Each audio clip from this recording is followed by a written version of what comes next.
മുസ്ലിം സ്ത്രീകളെ കുറിച്ച് അവർ തലയിൽ തട്ടമിടുന്നില്ല. അതാണ് അവരുടെ പ്രശ്നം. അപ്പോ അതൊന്ന് മാറ്റാൻ എക്സിക്യൂട്ടീവ് എഡിറ്ററായ എനിക്ക് വേണമെങ്കിൽ ഇടപെടാം എന്നാണ് അദ്ദേഹത്തിന്റെ സജഷൻ. അപ്പൊ ഞാൻ പറയുന്നത് ഇതൊരു നിഷ്കളങ്കമായ കാര്യമല്ല.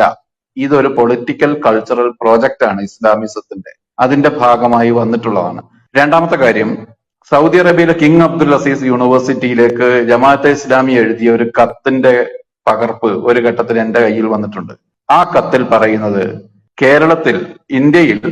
കേരളത്തിൽ ഇസ്ലാമിക് ഡ്രസ് കോഡ് ഇമ്പോസ് ചെയ്യുന്ന അല്ലെങ്കിൽ അത് പ്രചരിപ്പിക്കുന്നതിൽ ഉള്ള ഞങ്ങളുടെ എഫർട്ടിനെ മാനിച്ച് നിങ്ങൾ അടുത്ത തവണ ഞങ്ങൾക്ക് തരുന്ന ഗ്രാന്റ് കൂട്ടണം എന്നാണ്.